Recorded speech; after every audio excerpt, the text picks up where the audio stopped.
La última ecuación clásica que vamos a desarrollar es la ecuación de Laplace cartesiana, la cual es una ecuación diferencial, parcial, lineal y homogénea que pertenece a la familia de ecuaciones elípticas. El contexto físico en el que se desarrolla es el siguiente.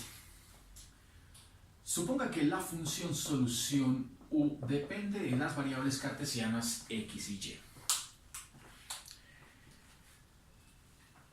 Esa función u representa la temperatura correspondiente al estado permanente de una placa de anchura A y altura B. Es decir, x tomará valores entre 0 y A y y tomará valores entre 0 y B.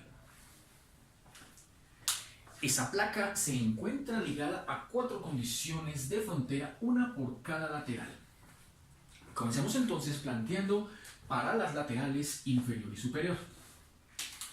Diremos que para la lateral inferior, es decir, en y igual a 0, la función temperatura siempre debe ser igual a 0.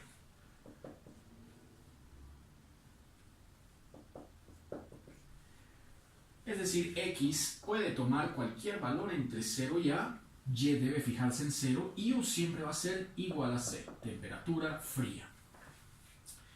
La segunda condición va a corresponder a la lateral superior, es decir, en y igual a b. Allí diremos que la función temperatura es siempre igual a una función conocida que no depende de la variable y, es decir, solamente depende de la variable x. Llamemos a esta función f. La tercera condición y la cuarta también, ambas corresponden a las laterales x igual a 0 y x igual a a. En ambas planteamos la siguiente. Se encuentran térmicamente aisladas, es decir, no hay intercambio de energía entre la placa y el medio, energía en forma de calor. En este sentido, para x igual a 0, la derivada parcial de la función temperatura u, fijando x en 0 y y tomando valores entre 0 y b, la derivada parcial se efectúa respecto a x y siempre es igual a 0, aislamiento térmico. Análogamente, la cuarta condición de frontera, es decir, la que va en x igual a, la derivada parcial de la función temperatura con x fijado en a y y tomando valores entre 0 y b es también igual a 0.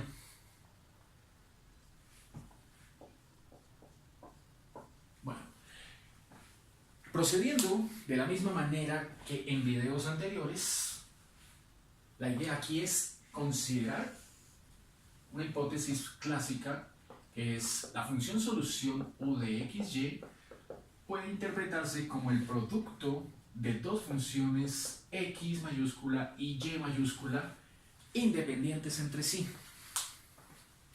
Esto se hace para separar las variables. Entonces, ya sabemos que la segunda derivada parcial de u con respecto a x vamos a escribirla como x doble primado y. Y la segunda derivada parcial de u con respecto a y vamos a escribirla como x y doble primado. Esos dos términos los reemplazamos en la ecuación diferencial parcial original, quedándonos x doble prima y más x y prima igual a 0. A esta expresión le sumamos a ambos lados la cantidad menos x y doble prima, para que a la izquierda y a la derecha queden dos términos que podamos ahorita separar. ¿Cómo separamos? Bueno, la hipótesis inicial plantea que la función temperatura, esto es básico, no puede ser igual a 0, es no nula. Como es diferente de 0, podemos entonces dividir esta expresión entre u, a ambos lados. Dividimos entre u, dividimos entre u. Y ya se sabe que esto se hace para que a la izquierda se anule todo lo que tiene la variable y a la izquierda se anule todo lo que tiene la variable x, quedándonos la expresión x doble prima sobre x igual a menos y doble prima sobre y. Este espacio se dejó ahí intencionalmente para incrustar una constante de separación que, al igual que las ecuaciones anteriores, la de onda y la de calor, es negativa. Sea entonces C menor que 0, es decir, C igual a menos lambda cuadrado. Vamos a incrustar entonces la cantidad menos lambda cuadrado aquí en medio de estos dos términos. Tomamos entonces el lado izquierdo de esta expresión y vamos a encontrar una ecuación diferencial ordinaria de segundo orden homogéneo. Entonces, para x de x tendremos, multiplico ambos lados por la cantidad x, obteniendo x doble prima igual a menos lambda cuadrado x. Y sumamos a ambos lados el término lambda cuadrado x para dejarla como x doble prima más lambda cuadrado x igual a 0. Esa ecuación diferencial tiene por solución, la solución es x de x igual constante 1 coseno de lambda x, constante 2 seno de lambda x.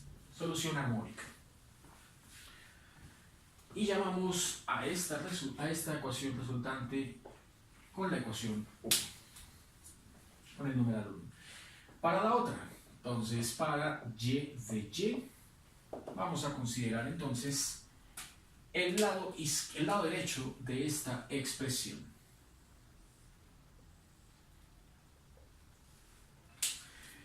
Vamos a obtener entonces una ecuación muy parecida a la anterior, pero con un cambio de signo. Porque como aquí hay menos a la izquierda y menos a la derecha, al multiplicar ambos términos por menos y, se van a cancelar esos dos menos, quedándonos y doble prima igual a lambda cuadrado y. Sumamos a ambos lados la cantidad menos lambda cuadrado y para obtener y doble prima menos lambda cuadrado y igual a 0. Otra ecuación diferencial ordinaria de segundo orden, muy parecida a la anterior, solo que cambia este signo. Y al cambiar el signo también cambia la forma de la solución. Esa solución toma la forma y de y igual a constante 3 coseno hiperbólico de lambda x más constante 4 seno hiperbólico de lambda y. Lambda y.